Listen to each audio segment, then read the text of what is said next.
May plano na ba kayong Magka-baby? baby? Hindi po. But we always make. Hi guys. Jesus lo. Naiya. Ang gago mo. Isa.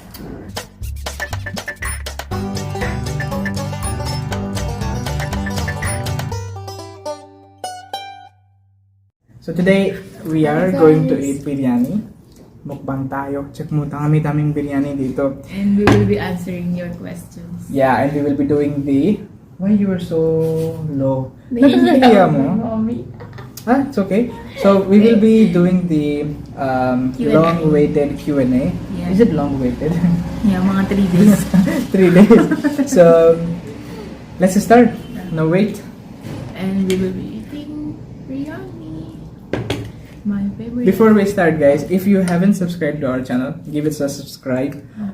Elena is working so hard. Sometimes me too. Sometimes I have to, help her as well. So she's definitely doing a lot of hard work. Yeah. And all the comments, subscribes, and you guys watching it really motivates her. So thank you so much for that. And if you haven't subscribed to the channel, give us a subscribe. And let us know if you want something specific from our channel, or if you want us to create something specific, any content. Alright, so let's get started. First question from Danica. Hey Danica, hello. Hello po, Ate Elena and Kuya Adi. My question is, what's your advice to all the Indian Filipino LDR couples who haven't met yet? Anyway, me and my boyfriend po are 5 years together now, and we still haven't met yet. Hopefully soon. He's from Gujarat, India po. Thank you in advance for answering. Okay, sending lots of love. Yeah. So for me, my advice is for those Filipino couples is how to say, to do research first. And it's good that you guys are watching Filipino Indian Vlog, kasi you will be aware on what's really the difference on the way of living, diba? Culture, ganun. Kasi guys, to be honest, even me and Adi already live together. Naku-culture shock pa rin ako. May mga bagay na nagugulat pa rin ako. May mga bagay na napipikon ako. So, very important yun. Tsaka, if like us na millennial couple, diba? Very young. So, siguraduhin nyo na yung boyfriend nyo are open-minded. Kasi mananotice nyo naman yan eh. Kasi si Aditya nga na modern na siya. I mean, open-minded na siya. Nagkakaroon pa rin kami ng conflict. Pero what more dun sa mga boyfriend na traditional mindset pa rin, diba? Baka mahirap, diba? Mahirap kasi mapapansin nyo naman yun eh, yung mga boyfriend na nagsasabi na huwag ka agad magsuot. Kahit nasa Pilipinas ka, ayaw ka nang pagsuotin ng mga gusto mong damit. Yung gusto nang mag-change ka agad sa conservative, kahit nasa Pilipinas ka pa lang. So, be careful kayo sa mga ganung mindset kasi baka pagdating nyo dito, worse yung matagnan. Ikaw? I agree with a lot of her points. I agree with whatever she said, my point is, culture shock is real for sure. So if you are, being with an Indian guy, know first whether or not he is vegetarian or non-vegetarian. Not because, Big deal. Yeah, it's a big deal, I would say, for people who are non-vegetarian and you are going to marry a vegetarian family. It's not It's hard. It's hard. I'm not saying in a bad manner, how do I say that? Bad way. Pero that's a sacrifice you need to make, or there shouldn't be a sacrifice. Like you guys need to talk about it. That same thing happens with dressing and everything. So I wouldn't say this is the only. It shouldn't work one way. It should work both ways. So sacrifices shouldn't be made only from your side, the girl side or the guy side. It has to be from the both side. Yeah. And one more thing, as I said, culture shock is real. So he will experience a different thing when he visits a Pinas, and you will feel a different thing. So keep your feelings calm all the time. Open-minded. Be open-minded. Be open for changes, and that's it. And I wish you guys all the best. Be open for changes, both sides. Yes. Not only as Filipino. Yes. Next question. Next question po. So, next question is from Cheska. Pinakamalaking struggle nyo po sa relationship nyo as an interracial couple? I'll go first. You. Again, it's, understanding and cultural differences. Filipinos are very... Mindset, perception. I think the biggest perception is Filipinos are very, happy-go-lucky. Or, like sometimes we already have problem, we are still laughing. Or we are in tight situation, we are still smiling. But for them, sometimes they can take it in different way. Yeah, like, so just like what happened to him, diba?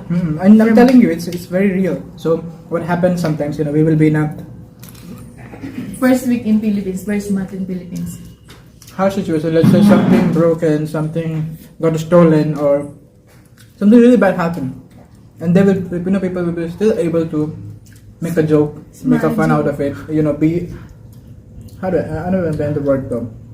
Like have a positive mindset. Positive mindset. Tsaka there is a word for like ano pa yan? I always forget the English words. Not good English. So they're always able to control the situation, be happy, and take out some points that can make them happy.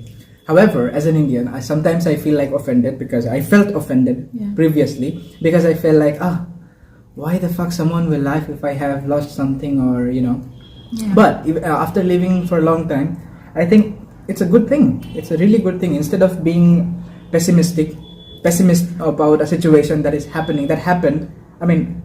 Damage has already been done. You cannot change a lot of things. So it's a good thing. So this is the basic thing na that your Indian boyfriend might be culture shock. Yeah, initially. Kasi at first, that's the reason why we fight last time in Philippines because of that thing. It's normal, it's Philippine, you cannot take everything seriously. You already have problem and you will still feel angry and it will not help you. You should feel happy, you should think positive so that even though you have problem, diba? Am I reading it wrong or is it tanga mo? Hindi, are you settling in India? Tang-amon. Sabi ni Tang-amon, are you settling in India for good or may plan pa kayo mag-work abroad? If ever may magandang offer sa ibang bansa, may chance ba mag-create kayo? Miss D, first of all, I really apologize. I'm not laughing on your name. It's something, I spell it tanga mo. So I'm sorry if I laugh. At the moment, we are not planning to settle anywhere, neither in India nor in the Philippines.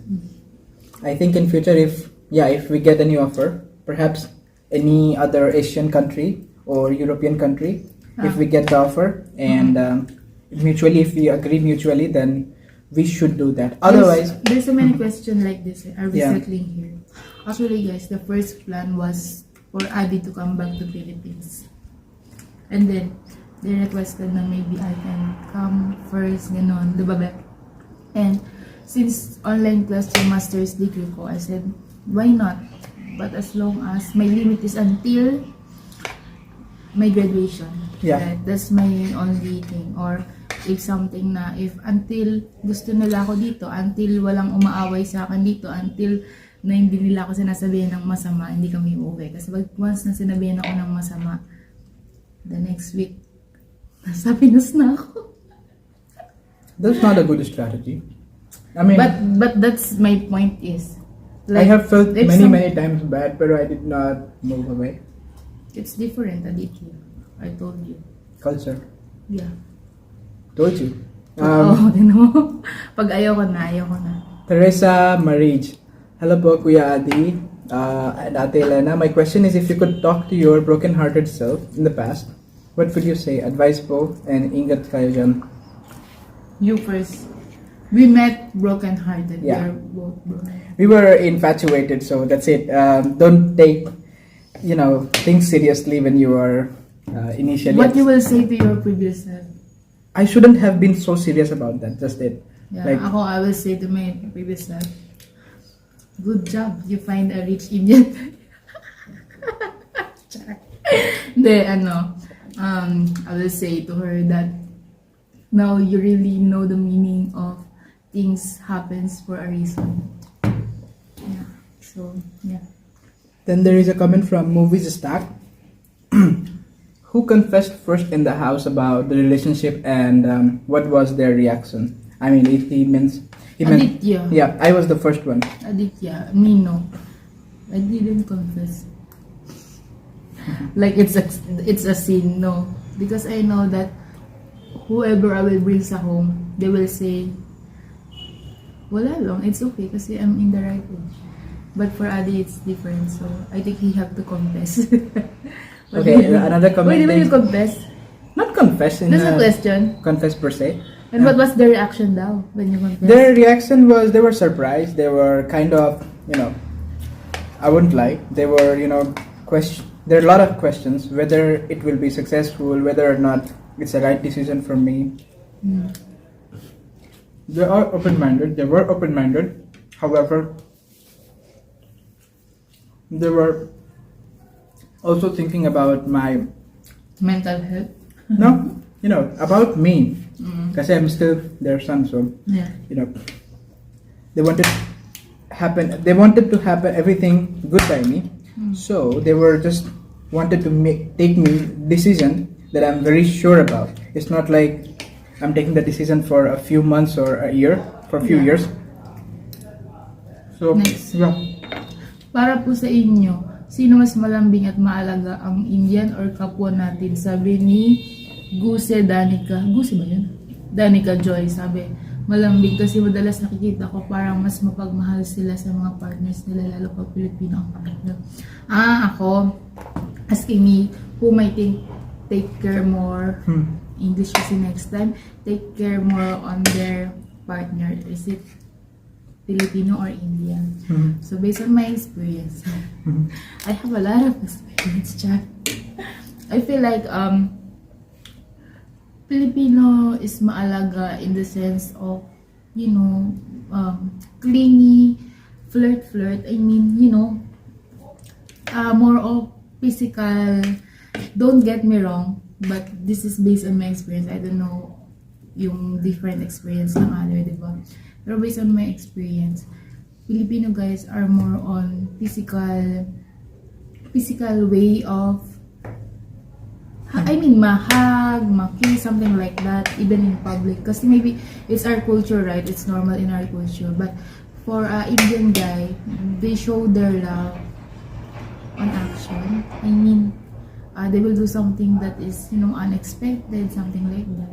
Ganun. And they are helpful. And they are not busy on playing mobile games like, Mobile Legends. Then you didn't met the gamer Indian. You met the person who didn't play. Yeah, anyways, any nationality, I will not choose a gamer guy. Because I hate it. I hate it. Next, I want someone who's hardworking, hardworking in working, not in playing. Next question. For me, it's Indian type. Mas mabait, mas maalag. Kasi they are matured, futuristic. They're not just thinking where to date tomorrow or where to go on Sundays. They are thinking what to do in the future. I'm not generalizing. It's just Adi. For you. Ano yun? Mishka. For Mishka. Hello po, ano po ang malaking difference between Philippines and India? Like, nung unang araw niyo po dyan, ano po yung masasabi niyong ibang-iba kayo sa Pilipinas? I feel like it's traffic congestion, noise pollution, sobrang ingay. Kasi in Philippines, they are using horn when it's really needed. But here, just because someone is in front of them, and maybe someone take it wrongly last time when I complained so much. But be in my situation and be in that place and you're not get used to it. Someone beep, beep, beep, beep, beep. So there's a lot of honking, guys. I even hate it. Even me being Indian, I don't like the way people honk here. Because a lot of them don't know how to drive. If you want to bash me, bash me. Because what I'm saying is, we have 2 lanes, right, on all the roads. So if we have 2 lanes, there's no designation for, motorbikes or car. In every car, yeah. Not all so if I am sometimes by mistake, if I go to second lane, which is not just for cars, and I'm just trying to go there because maybe on the first one there is tuk-tuk or there is another bikes, and if the car is coming from the back, even though I did not disturb him, he will push me like you cannot be in the lane, like it's the designated lane for the cars, which is not. I didn't see it in the traffic rules. So they will try to start honking, and it's so bad. Like sometimes they will honk you for no reason. Like you will get scared. Like what the fuck? What I did? And that's why sometimes I feel like there's an accident ba, and I just ignore it because it's normal. Beep beep beep. Diba sometimes people will just beep beep beep beep beep when they need something to someone, or in Philippines, right? Or there's emergency that they have to do that. Sometimes the cars is coming for, let's say you are going from this way. There's an intersection. The car is coming from this way, and what they will do, like continuous honking, because this car don't want to stop at the intersection. Just want to go directly like ganito on the street. What will do? Just me like. Wow. Next. So I hate that so much. Sarap pala ng biryani, nakalimutan. Next question is from Mika Espura. Hello po, I am your Loki. Loki is Loki fan, parang from you, parang silent ganun. May kasi po sa inyo is anong memory or nasabi ni mother-in-law, mami ni ate sa inyo na hindi mo malilimutan? She said something about someone and I cannot forget it. Because she's making, you know what I mean? what? Because she said something to me. I cannot share to you. But she's trying to describe someone that I know, that she know. And I cannot forget that because I did not expect her to. I see. To do that. So, And that was funny, diba? yeah, sobrang funny. But I will not share because all of you guys will know that someone that mommy know. Next. Okay. Ilang taon? From? And for Adi, what was your first impression with Ate Elena? Stay safe po kayo palagi. First impression, dal girl. Tsaka, not dal actually. In Hong Kong, first impression mo. My first impression about her was she is quite open, and open in the sense, not just open-minded, but she wasn't hiding anything. She wasn't from a good financial background as me, and she never hide it, like, because of nakakahiya. She expected me to be shy kasi. Yeah, like, I will not share that I have been, I will, but I might not be able to. Yeah. So, but her, she wasn't like that, and I really like that thing, the transparency, and I think that transparency somehow connected, and we both were heartbroken that time. So I think, comparing we were in the same bucket, and it was if the two things are very similar, they can be mixed together very easily, and that's how we did. Check mo the color, di ba? Color change. Just kidding. Next. Next question. Next question. From Rona. Which one? Rona. Supremo. Oh yeah. Ilang taon kayong dalawa? I am new subscriber here but almost watch your videos. I like you both and stay humble and good place. Yeah, definitely we need to stay humble. I am 24. I am 25. Turned this year 25. Yeah, just turned 24. I think we are young, but we are not really young to get married. Kasi, diba, in Philippines, marami nang nag-asawa ng teenagers. Normal. Don't get me wrong. Next. Ano po ang pinakayo na trait niyo sa isa't isa? Which trait we hate the most to each other? I see. From her eating all the meat? Seriously. Seriously. That's one of the trait that I hate her so much. Hindi ko share. Check mo. Check. I actually wanted to eat that one. Hindi na-share. Now seriously. Now she will. Oh, serious to. Seryoso ka? Oh, serious. Ayo, di ba nag-away kami sa chicken lollipop? Ako naman is straight na feeling cool. Huh? Feeling cool siya. Sometimes worst situation na. Cool, like for example, he will agree on something out of pressure. That's what I hate on him. Di ba, be? Like what? Like, halimbawa, we will go sa mall.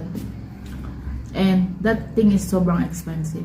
But because we already go inside the mall and the salesperson already, take effort to show the item, he will buy it even though he don't like it.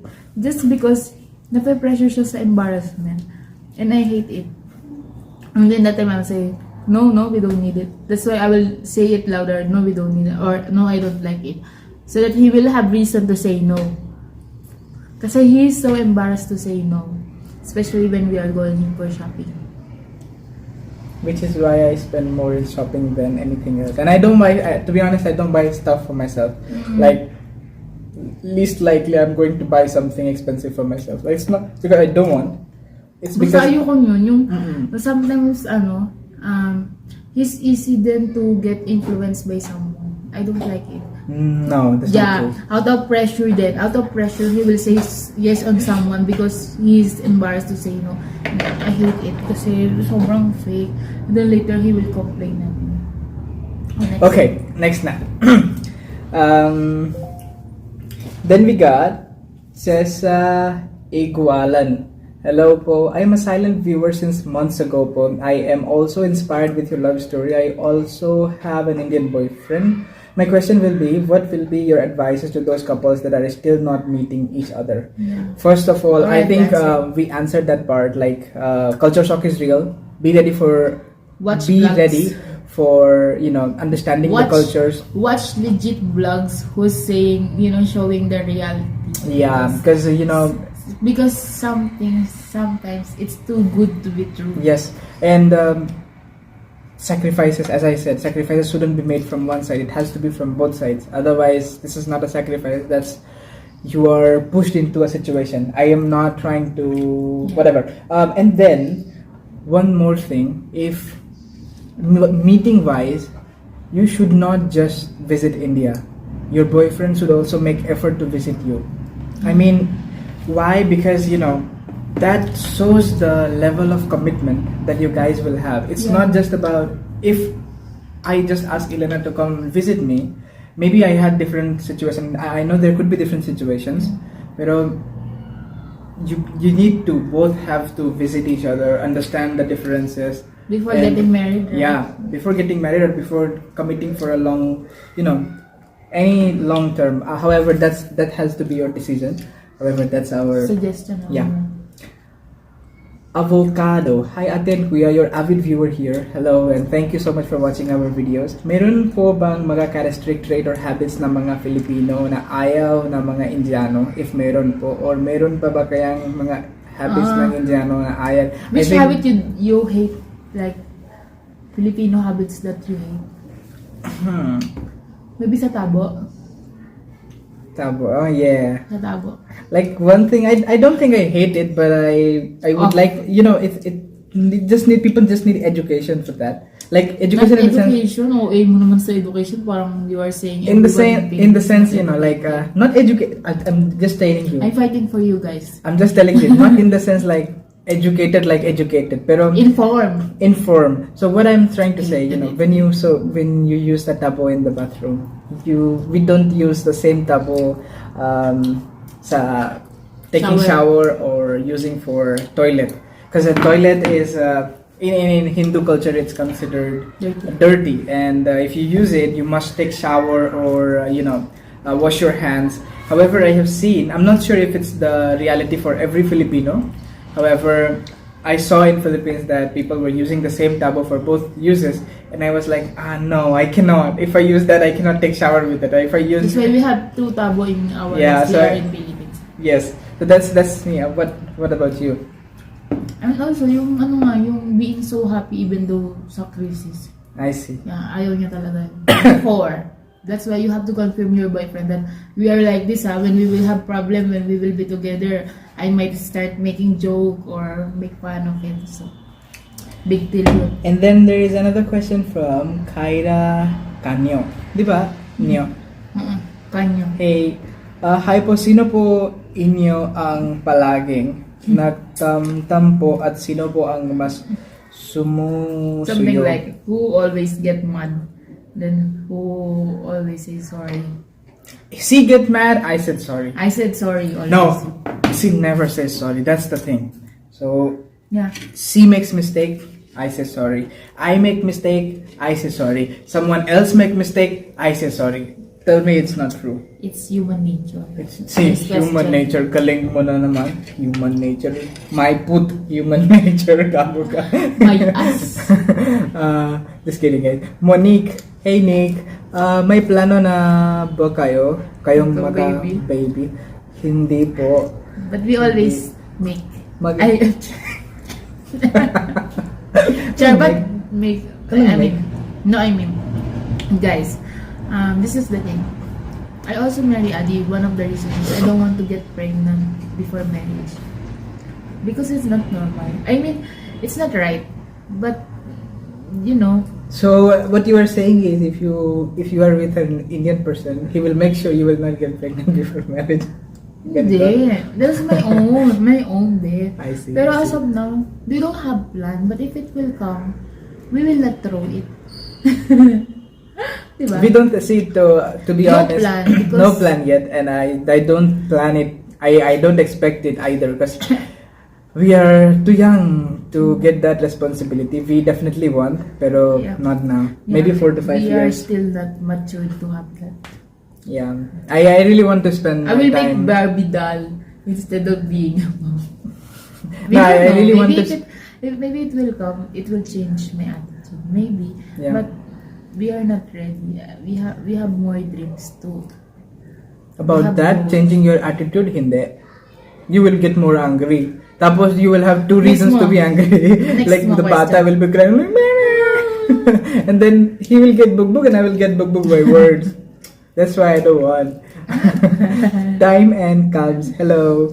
New subscriber here. Who said I love you first? Sana man notice. Love you Olivia. both. And bless your marriage. You, diba? Yeah. Kasi, Yeah, because you know, I always try to say him. I want to say something. no, actually, But no, not No. Wrong. Actually, that's Elena. No. Elena already fell in love with me. Pero, Wala.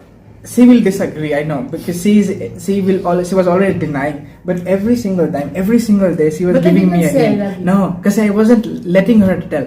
What if I But say you tell it something? first. No, what if I say something and I will say, I will, like she will hug me and then what if I say something to you and I will like, forget about it.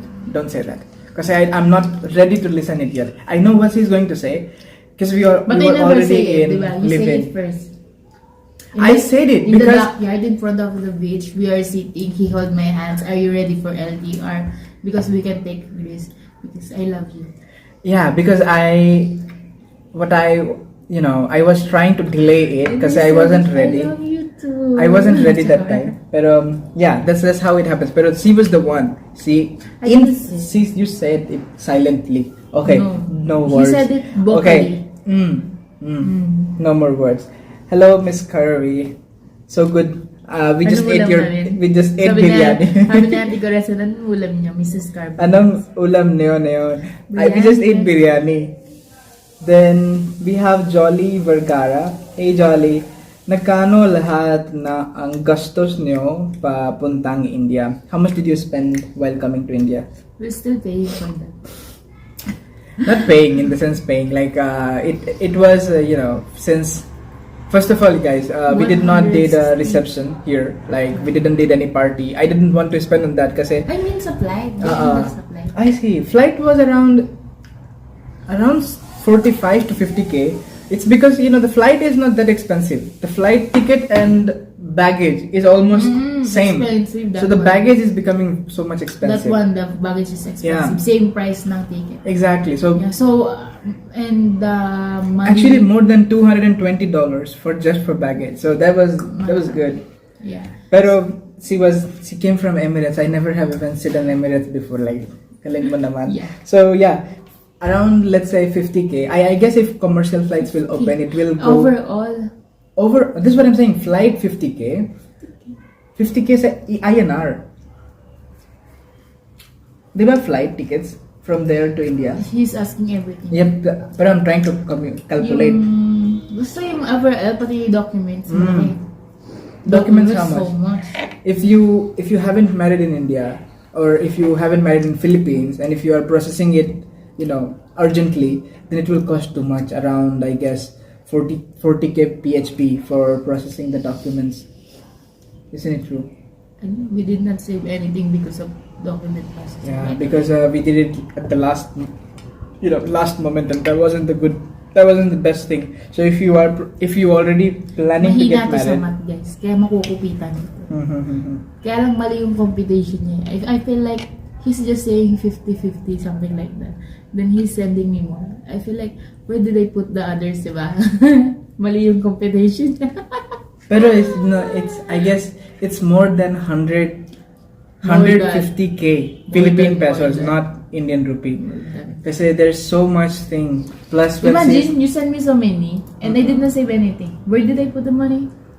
So meaning, we spend it there. You are computing like, we spend very less. Where did I get the money? Kinakain mo lahat. Bigay ko na siya in clothes. So, ano ba yan? Yeah, I think basta, I guess 150 to 200k will be Nasa ganun. Nasa ganun. Pero, if you are Kasi not doing... I'm not from Manila too, so I have to keep traveling for processing ng documents. Like And it's not just documents, you are preparing for India, then when you are coming to India, you gotta have some jewelries. So, plus, you're coming to India, you could have comfortable dresses for India. Not all the dresses you wear in the Philippines will culturally fit here. So, considering that, there's a lot of expenses. So, yeah. So, I hope, Jolly, we were able to answer your question. Then we have a question from Joanne Sepagan. To Elena, it's for you. Go muna. Kaya mo ba talagang mag-adjust sa kanilang way of living? Real talk lang, parang napakahirap, lalo na at millennial kayo, malayo yung naging takbo ng buhay mo dito sa Pinas. All I thought, ano ba English ko? It will be hard for me to adjust on food. But when I came here and I said to myself, I will be open-minded this time, I have to try. Then when I tried, the food really tastes good. I like it. The one thing na mahirap for me is yung clothes. Minsan, to be honest, na pipi ko na. Di ba ba? Minsan naiinis ako. Kasi minsan, I already, ang ganda na ng ayos ko, ang ganda ng partner. For me, it's okay na, di ba? For you? For me, it's okay na maganda na siya, conservative naman siya. Pero minsan sasabihin nila, ang pangit ng suot ko, gano'n. Pero sa akin, ang ganda-ganda kong pumorma, gano'n. Siyempre, millennial tayo, guys, ha? Siyempre, maarte, tapos millennial. Siyempre, common na yun, eh. Doon talaga ako naiinis, guys. Minsan, ang ganda na ng suot ko, sabihin, hindi that magpalit ka. Tapos, ang pangat. Minsan, hindi maganda yung ipapalit. So, tinotopak talaga ako. Tignan niyo siya, hindi siya sabi, totoo daw eh. It's totoo. Pero I'm saying, like, that's what I said. Culturally different. Pero you should accept it na naiinis talaga ako. I know that, and I am also inis because of that, because you are inis, and I also get inis on you. So, I'm saying that it's the cultural differences, guys. And, yeah, pero minsan, when you come here, and definitely, and if it's about me, even in Philippines, like, I never talk about dresses, like, you shouldn't wear this, you shouldn't wear, unless and until she is wearing the tube and going outside. I don't like the tubes. So, apart from that, everything you wear, I don't have an issue. Like, if you wear long... Pero, ayun nga, guys. So, even though na minsan kasi conservative na yung pinili ko dahil nga modern yung damit ko, parang hindi nila type. Ganun. Doon ako naiinis minsan. Tapos, ayun, sa pag may make-up, hindi kasi ako nag-make-up palagi sa Pilipinas. Kaya napapansin yung taba-taba ng mukha ko sa mga vlog kasi hindi ako nag-makeup. Pero dito kailangan araw-araw kang araw-araw kang nag-aayos, di ba be? Nag-makeup. Kasi baka may dumating, ganun.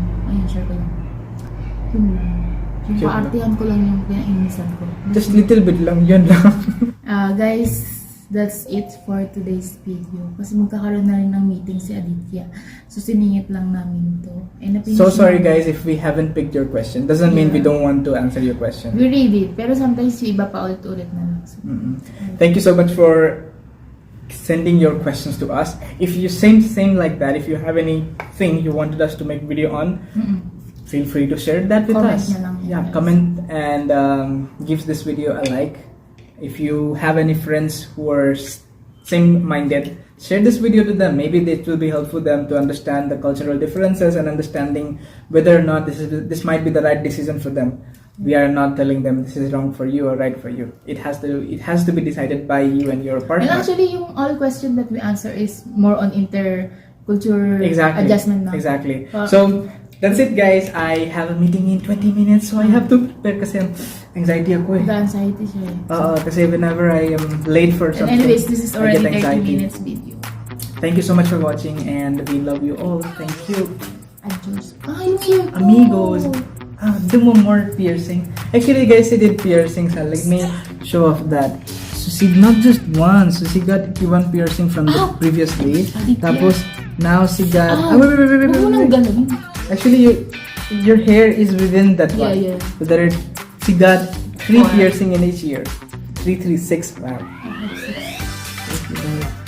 You need to buy more jewelry. No more. I have to buy jewelry for myself. No, walang jewelry. Wala. Just amigos. Adios amigos, guys. Bye-bye.